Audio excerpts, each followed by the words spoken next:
Hey guys, this is Jason here at Sharing the Covers, and I was just going to kind of give a buyer's guide to some newer players, and pretty much say what I'm trying to build here on this channel. I'm just trying to pay forward um, some of my knowledge of music and guitars. That's it. And you know what? I would, I'm just trying to fill some of you guys in on what I would have wanted to know when I first got into guitars, especially buying. If you're like me, you're poor, struggling. I got kids, three kids, a wife. You know, we both work. It's hard, and I always wanted a certain guitar and wondered why. This and that and the other. And basically, it comes down to what you like and what you can afford and what feels good to you and sounds good to you, what you're comfortable with. That's what you want. You don't go buy a guitar just because of the name.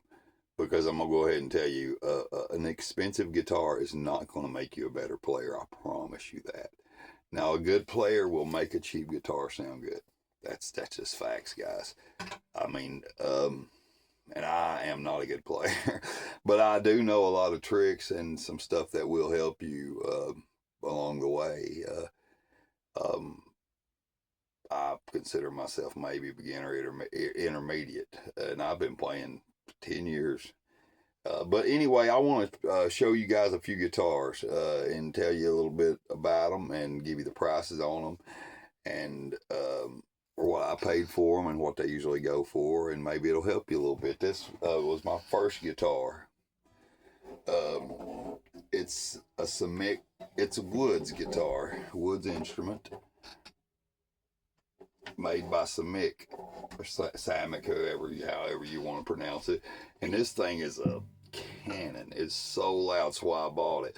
I found it at a pawn shop. I think I paid $150 for it. It's just a little sticker over that cut out around it. That's all that is. It's not a real fancy nothing. It just, it'll peel right off. But anyway, guys, it's just my daily driver usually. It's the one I'm most comfortable with.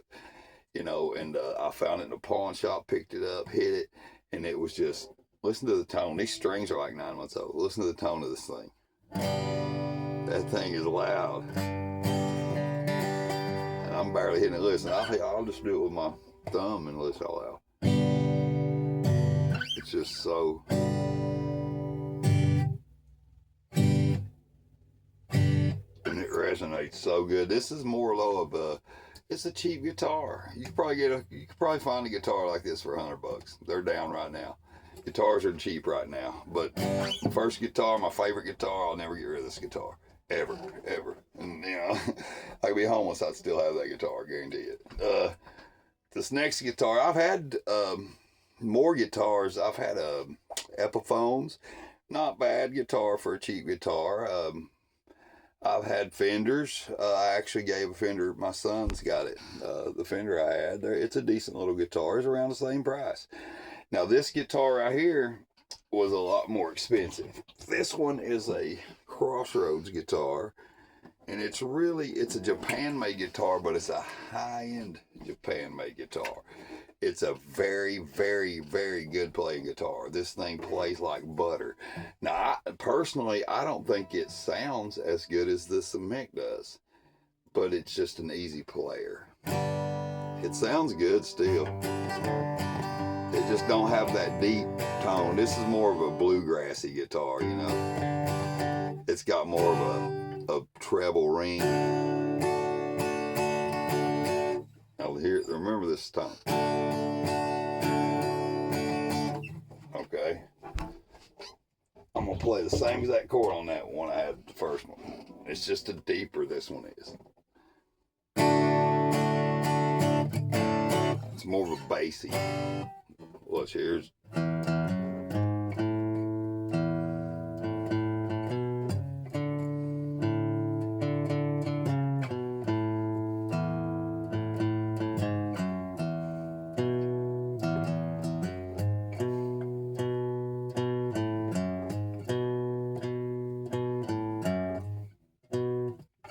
You get it? Now listen to this one, same chords. It's more of a ringer, not a deep. These strings are newer too than that one, but they don't sound it.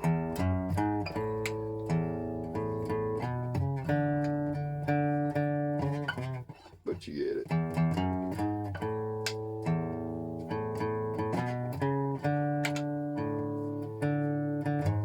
And this one is like mahogany and it's real wood, which the woods one is. That's the difference. That's what I was going to tell you guys. That's the difference in price.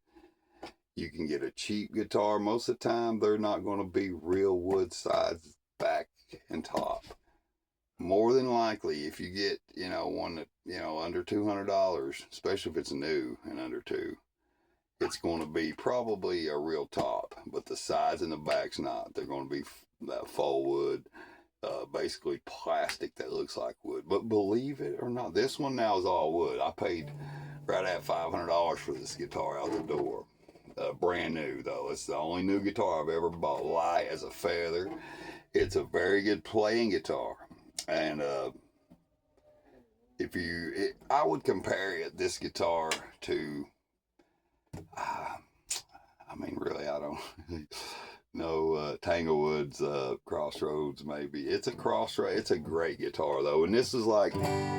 Not the bottom of the line, but it's not the top. They make, this is like a 500, I think is what this one is, CD 500. They make a CD 500 VS is what this is. They make a CD 1000. Now, I think that's the big daddy of them. And it's just, I don't know what the difference is, though, in it. I think it's just electronics, which I don't like electronics. This is the live I play, is just to you guys. I don't play no stage, I never have. I've played at church a couple times, but that's it. Okay, you hear this guitar.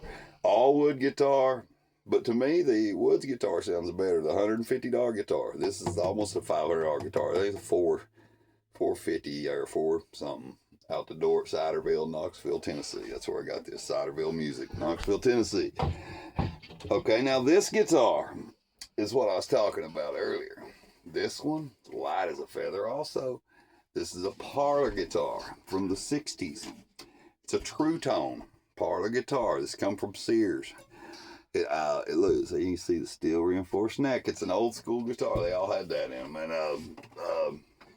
I got it locally. Now listen to this. You can tell, now this is a real old guitar. You can tell the difference on the sound. It's just more dull.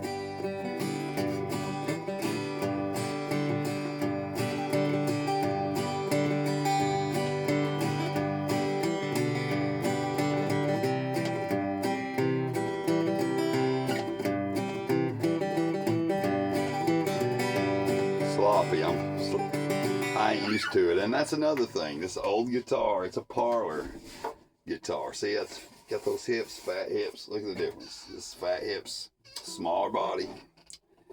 See, this one's more, how would I put it? More evenly, I don't know, balanced, I guess. See the big dips, the big hips. I think they call this a grand auditorium or something like that. But it is what used to be the most popular guitar up until the 70s, I think, was a parlor guitar, because people would just keep these in their parlor, which most people call their living room or front room today. But I got this little guitar, 40, 50 bucks. It had a hole in it. I repaired it with some wood glue, and it's not perfect. A little bit of putty. I've not finished it yet. I put new strings on it. I cleaned it up, redid the fretboard. I adjusted the truss rod, got the neck super straight in it. I have to do all my work myself, guys, because I'm poor, so I've learned to do it myself. I just adjust the truss rod on this old Woods guitar, the first one I ever had. It had never had this is only the third or fourth one I've done. I'm new to it, but when I do another one, or when I do another string change, I will post it for you guys to help you if it does. But yeah, get what you can afford first. If you're not on stage, why would you want a Martin or unless you just have plenty of money? Then yeah, go get one. In my experience, Martins are awesome. Gibson's great. Taylor to me would be the one I would probably pick out of those three, but just because I've heard better things out of Taylor. And I don't want to piss no Martin guys off, but the last 10 years I've just saw so many Martins split and have binding issues, and I've never had any problems with splits or binding issues on any of the cheap crap I buy. I don't understand how a company like Martin could charge that much for a guitar, and then the first 5 to 10 years you start having issues, and it's a kind of a high maintenance guitar if you have a Martin or worked on any guitar worked on. Luthier work is not cheap, guys. So that's why I learned to work on my own. If it's something major like a neck reset, then yeah, I would take it and have it definitely done, or something major. But I know a guy that owns a local wood store in next county over that I deal with quite frequently. He has a whole row of Martins, and he told me that he would not touch a Martin. He said the older Martins, the vintage ones, some of them, he said, but I'll tell you, he said, out of 10 guitars that you play on the Martins, the newer ones especially. Now, this is not my words. This is Woods Music Store, Jim Woods, Union County, Tennessee. He's the one who told me this. He said out of 10, you might find 2, maybe 1 guaranteed, maybe 2, 3 if you're real lucky out of those that are real good players. And I asked him, because I trust this guy. He's been in music for 60 years or something like that. He's late 70s. He played his whole life. He's knew all the fame. He knew Bill Monroe, man. This guy knows everybody. He knew everybody. He dealt with everybody that came through Union County. Kenny Chesney, everybody this guy's dealt with, any famous. But anyway, he said the best deal on the market today, this is why I'm going to try. It's going to be my next purchase if I get one. If I can talk to my wife and let me get a new one. Is he said the best bang for your buck right now is the Blueridge guitars, which are made in China.